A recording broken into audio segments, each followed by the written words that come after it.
IE University had 3 campuses, and each is completely different from the rest. Today we are focusing on our Segovia location, situated in the fairytale-esque former convent just outside the city center. Our Segovia campus was granted UNESCO World Heritage status in 1985. It was refurbished and adapted over time, and today it combines modern technology and historic architecture for an educational experience that can't be found elsewhere. During this podcast, we'll be looking into what it's like to live and study in such a charming place. We'll be hearing from David Goodman, Associate Dean of the IE School of Architecture and Design, Iona de Macedo, Professor of the Bachelor in Communication and Digital Media, Miguel Larrañaga, Vice Rector for Student Affairs and Professor, Isabel Alcazar, Global Head of Sustainability at IE University, and at last but not least, Fernando Serrano Sonier, Architect in charge of the remodeling of the campus.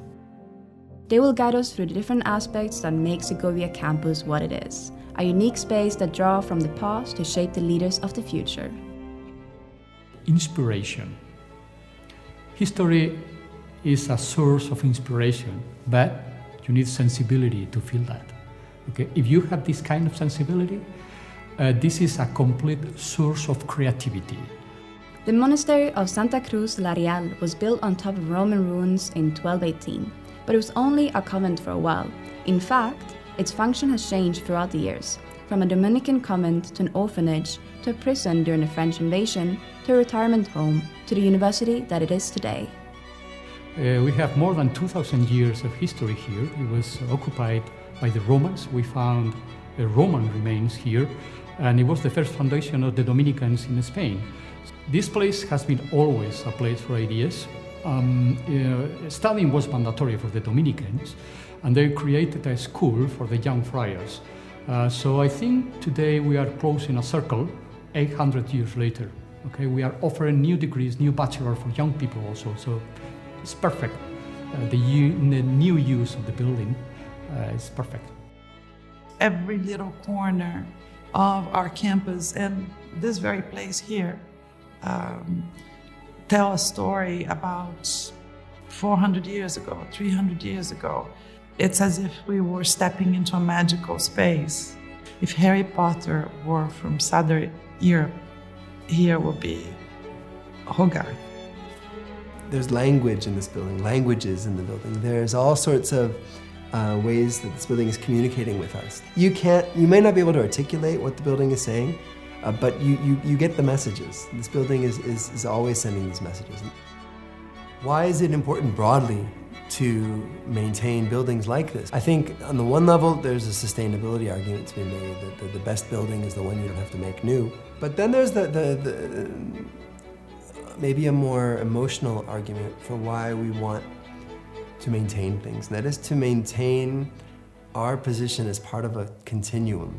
But a good building can be repurposed, right? It can be reused over time, adapted, and it lives. And it's not a museum piece that has to be kept just so. So this is one of the great things about this building. It keeps its core even when it changes its function. Teaching has been a fundamental part of this building for 800 years, but the techniques has changed completely thanks to technology. Today, we find ourselves in a historic building with all the comfort and modern facilities that you would expect in a state-of-the-art space. This was a convent, later a house for orphans, and finally a university, 2,000 years, using the same material.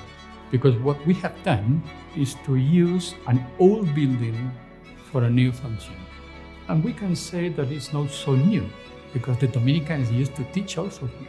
But the way we teach is completely different. So the main difference between old times and present times are technologies. We are a new university, a modern university, a 21st century university with a fantastic campus in Madrid, but this is a traditional building with the same technologies that we may find in Madrid. As a university, our purpose is driving positive change through education, research, and innovation. We want to drive that positive change by impacting positively the environment, the people, and of course the rules, the set of rules, the integrity that rules all of the processes. And this is something that we can do as a university. Sustainability is also about taking care of traditions, of culture, of preserving, of giving a second life to things. And this is basically what has happened here. Our Segovia Campus, that's where we are today in Convento Santa Cruz, La Real, is a clear example of preserving traditions and rehabilitating them to the needs that the university has. The building changed completely. We maintained the general structure of the building with 3 cloisters in a line, in a straight line, but the distribution of spaces and the dedication of these spaces is completely different. We found the building in great condition, which meant we had an important economy of resources at our disposal. So what we have done is we've tried to improve upon as much as possible what wasn't suitable for us when we arrived. So this is what has happened in the Segovia Campus, where we have renovated the structure, but we've also changed things in the operations and the operating systems. We are pursuing to buy 100% renewable energy to reduce our carbon footprint, but we've also introduced efficiency sensors for light, for heating systems, for water. Technology makes the limits and frontiers of spaces blur, so the most important challenge for us is that whether they are participating face-to-face or not, the student has the feeling that their educational experience is complete. The passage of time has made this building sustainable. It is the physical embodiment of reduce, reuse, and recycle. The structure has remained intact, while the distribution of spaces has adapted. It keeps its essence, despite functional changes over the years. We see how corridors of this claustro have been transformed into places where the students exchange their experiences, pursuing the sense of belonging and the engagement of our students to the place where they're studying and also to the city where we can make a big impact. Our mission was to turn something that didn't work into something that works perfectly. We incorporated facilities to make it infinitely more sustainable, using technology to turn these historical and classical environments into classrooms that function the same as those in the IE Tower. By 2007, we had completed the project and made it an exceptional building. I asked one of my students, actually I asked the entire class to say, what is the essence of Segovia? If you have one word. This one student, she said, magic. I said, okay, what do you mean? And then she talked about the way it feels to be here. There's something here that's more than just the individual building blocks. There's something magical. I really do think this is something that a sensitive student picks up. The city of Segovia has also been transformed thanks to the impact of the students. They have become part of it and getting involved in projects that modernize and improve the lives of the people who live here.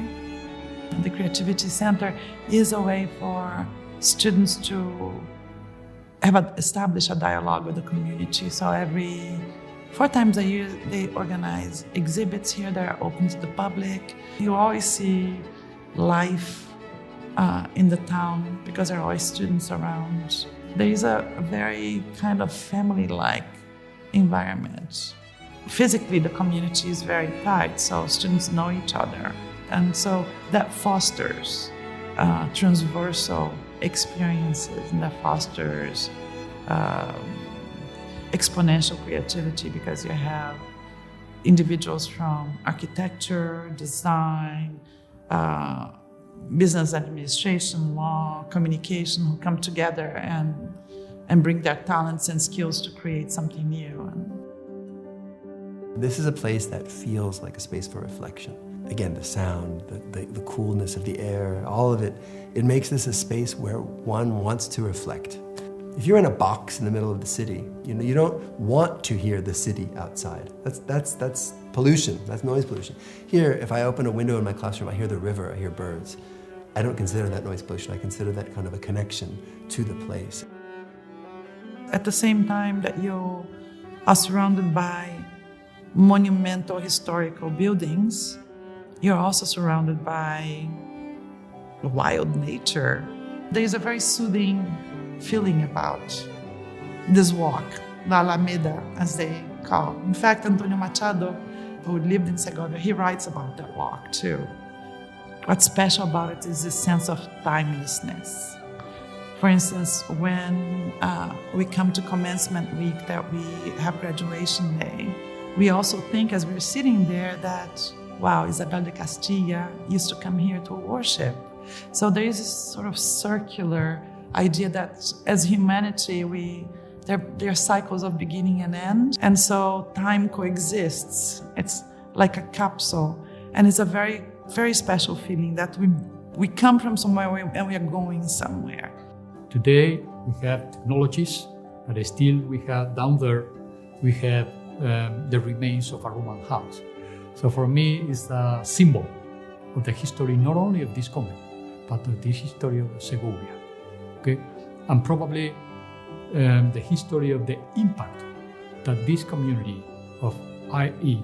students and professors from 70 different nationalities, the huge impact that this community is having on the city of Segovia. Probably the most important impact, cultural and economic impact, that this city has received for the last 500 years. Monastery of Santa Cruz La Real, 1218 to 2022 and beyond.